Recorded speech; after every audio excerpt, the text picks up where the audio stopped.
Picture two people walking into the same shopping mall on the same Saturday afternoon. Same budget, same shopping list. One of them walks out an hour later with exactly what they came for. The other walks out with 4 bags, a store credit card they didn't have that morning, and a low-grade guilt sitting in their chest they can't quite explain. Same mall, same day. Completely different outcomes. And here's what's going to mess with you a little. The second person isn't less intelligent, less disciplined, or worse with money than the first. They were just less aware of what was being done to them the entire time they were inside.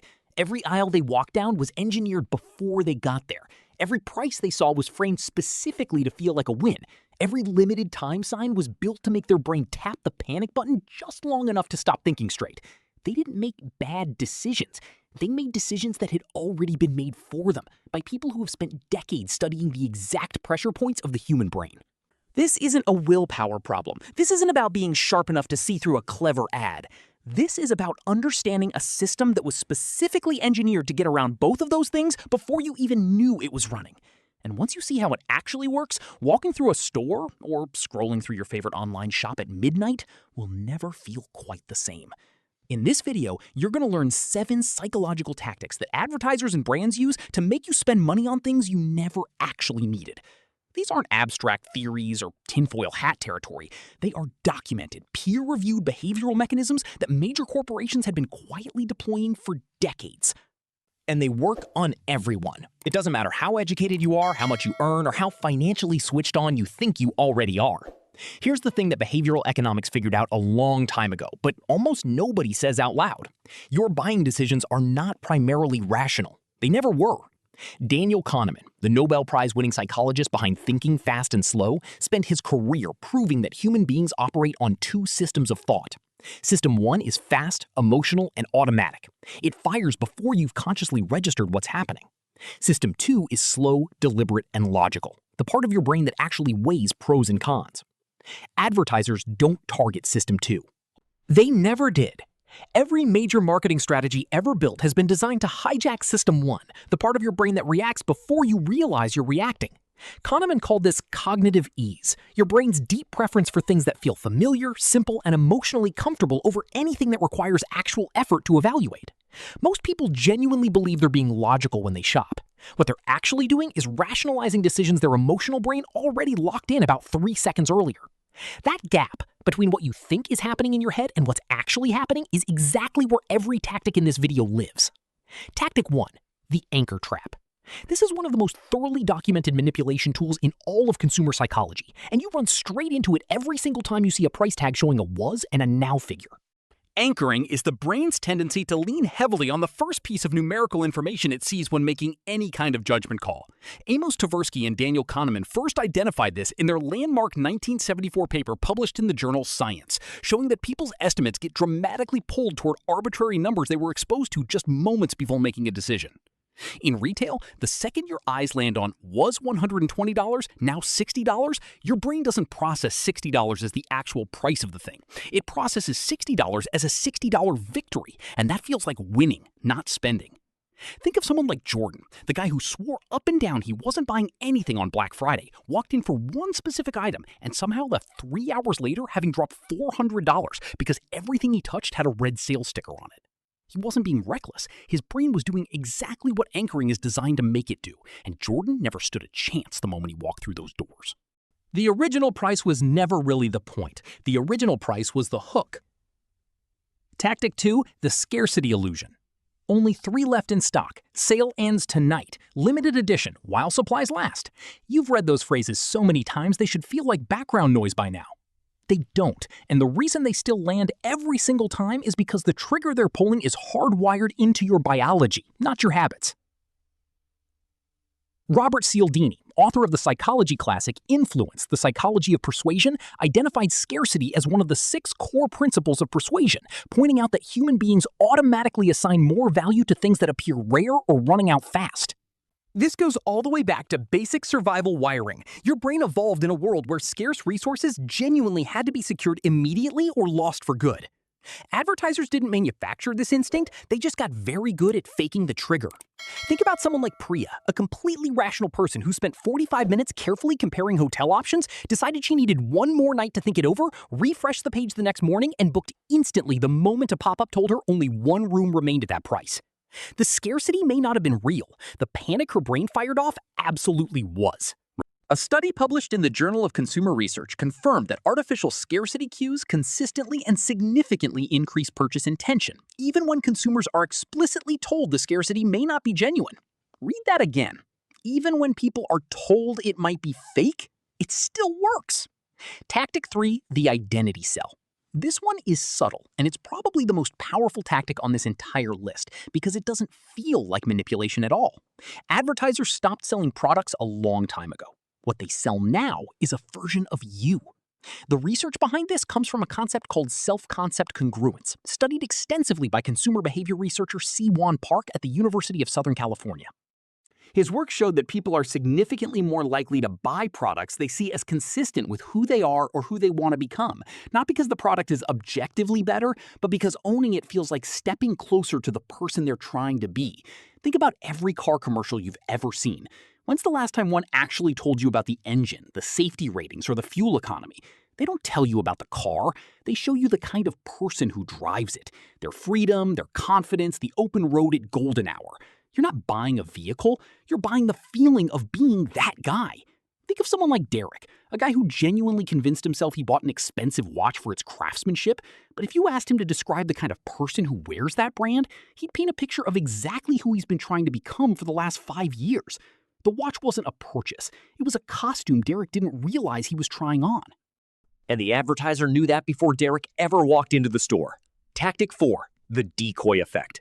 Imagine you're standing at a coffee counter choosing between a small for $3 and a large for $6. The large feels steep, so most people default to the small. Now a medium shows up on the board, priced at $5.50. Suddenly, the large feels like the obvious move. Nothing about the large coffee changed. The price didn't drop, the size didn't increase, the beans didn't get better. But your brain now has a comparison point that makes $6 feel completely reasonable. And that comparison point was placed there on purpose. This is the decoy effect, formally studied by behavioral economist Dan Ariely through his research at MIT and detailed in his book Predictably Irrational.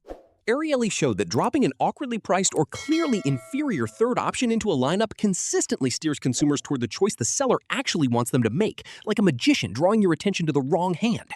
It shows up in streaming service tiers, software subscriptions, fast food combo sizing, gym membership packages, and insurance plans. Think of someone like Marcus, who signed up for the top tier of a project management app because the middle tier was only $5 cheaper but came with half the features, making the premium plan feel like pure common sense. The middle tier was never meant to be chosen. It existed for one reason, to make the expensive option look inevitable. If you've ever walked away from a purchase spending more than you planned and felt weirdly good about it, the decoy effect was probably in the room. Tactic 5, the mere exposure effect. Here's a question worth sitting with. Why do you instinctively trust certain brands over others, even when you've never actually compared their products side by side? The answer is almost embarrassingly simple, and it has nothing to do with quality, reputation, or anything you consciously decided to them. Robert Zajonc, a psychologist at Stanford University, demonstrated in a series of landmark studies published in the Journal of Personality and Social Psychology that people develop a genuine preference for things purely because they've been exposed to them repeatedly. No evaluation, no comparison, no conscious choice, just familiarity. And familiarity, it turns out, feels almost identical to trust inside the human brain. This is the entire reason major brands pour billions into advertising, even during years when they aren't launching a single new product. They're not trying to inform you about anything. They're running a long game, making their name feel like something you already know, already trust, and already have a relationship with. Think of someone like Alicia, who reached for a specific brand of painkillers at the pharmacy without reading a single label, not because she'd ever researched it, but because she'd seen that commercial somewhere between 400 and 400 times, and the name felt as familiar as a friend's.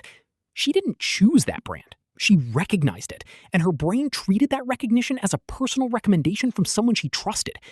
A 2017 meta-analysis published in Psychological Bulletin, covering over 200 individual studies, confirmed that repeated exposure reliably increases positive feelings toward a stimulus, completely independent of any actual information about its quality. You didn't pick that brand because it was better. You picked it because it felt like home, and someone spent a lot of money making it feel that way. If you're finding this useful, and if you've already thought of at least one purchase you're now looking at differently, go ahead and hit subscribe and drop a like before we keep going.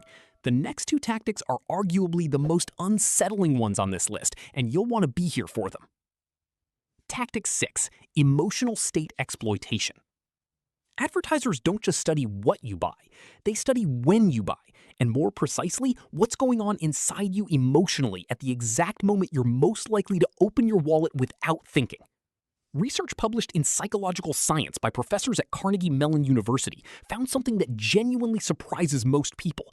Sadness, not happiness, is one of the most powerful emotional states for triggering impulsive purchasing behavior. The mechanism behind it is called misattribution of arousal. Your brain, carrying a low-grade emotional weight it wants to put down, reaches for a purchase as a quick fix and briefly mistakes the relief of the transaction itself for actual satisfaction with what you just bought. This is why online shopping spikes during stressful news cycles and rough Monday nights. This is why retail therapy isn't just a saying somebody's mom invented, it's a documented psychological response with a measurable pattern. And this is why some of the most aggressive advertising in the world runs during programming that leaves you feeling heavy. Because a viewer who's emotionally drained is a significantly more impulsive buyer than one who's feeling sharp and settled. Think of someone like Chris, who dropped $200 on a fitness app at 11 at night after the kind of week that makes you question your life choices, felt genuinely fired up about it for about 48 hours, and then never opened the app again. The fitness program didn't fix what Chris was actually carrying, it just handed his brain a momentary hit of control in a week where everything felt out of his hands. And the advertiser who targeted Chris at that exact moment of low emotional resistance knew precisely what they were doing. Tactic 7. The foot in the door commitment cascade. This is the tactic that explains why free trials convert so reliably, why loyalty programs have the staying power they do, and why once you buy one thing from a brand, you tend to keep buying from them, even when objectively better options are sitting right next to them on the shelf.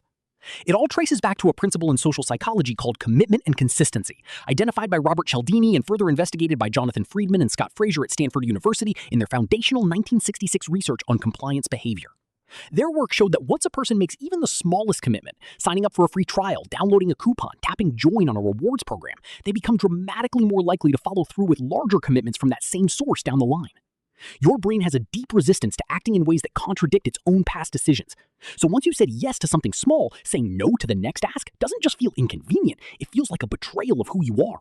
Think of someone like Ryan, who signed up for a free 1-month streaming trial the way you'd try a sample at Costco, forgot to cancel, paid for 3 months without watching much, and by that point had seen enough shows that canceling felt like giving up something he'd already earned. Ryan wasn't being careless or passive. He was being completely consistent with how human psychology responds to commitment pressure, exactly the way the platform designed it. A study published in the Journal of Personality and Social Psychology found that people who agreed to a small initial request were 2 to 3 times more likely to comply with a significantly larger follow-up request than people who were approached cold with no prior commitment. That free trial was never really free. It was the first rung on a carefully engineered commitment ladder, and every rung after that was built to feel like your own choice. So what do you actually do with all of this? Because awareness without action is just expensive trivia. Start this week with one simple rule, the 24-hour pause. Before any purchase that wasn't already on your list, you give yourself a full day before you act on it. Research published in the Journal of Consumer Psychology found that a simple time delay between impulse and action meaningfully reduces unplanned spending, without requiring any additional willpower or discipline. You're not fighting the urge, you're just putting space between the trigger and your wallet, and that space is where your actual judgment lives. Over the next month, sit down and audit every subscription, loyalty program, and recurring charge on your accounts. For each one, ask yourself one honest question. Would I sign up for this today, knowing what I know now, at this exact price? If the answer is no, you've been paying the foot-in-the-door tax without realizing it. Cancel it without guilt, because that decision was never really yours to begin with. Long-term, start building what behavioral economists call purchase intentionality, the habit of knowing exactly why you want something before you ever enter a buying environment. Not what it will feel like to own it, not what kind of person it will make you look like. Why you actually need it, in plain, honest language you could say out loud to someone you respect. That single shift in how you frame a purchase is what separates people who use money as a tool from people who get quietly used by it. And it's a shift that costs you absolutely nothing to make. Go back to those two people who walked into the mall at the start of this video. The difference between them was never discipline, intelligence, or some inherited gift for handling money. It was awareness, plain and simple. The person who walked out with exactly what they came for wasn't stronger or more resistant to the world around them. They just understood what was happening in that building. And that understanding gave them back the one thing every advertiser, every shelf placement, and every carefully worded sign in that mall was quietly working to take from them: their own decision. Every tactic in this video is documented, studied, and actively deployed against you right now, in your phone, in your browser, in every store you walk into, and every app you open. None of it is accidental. None of it is neutral. And if this video has done one thing, it's shown you the gap, that small but real space between the trigger and your response, where your actual choice has always lived. Before you go, share this with someone who needs to hear it, and subscribe if you want to keep pulling back the curtain on why people do what they do. Because the most powerful thing you can own isn't a product, it's the clarity to recognize when someone is trying to sell you one.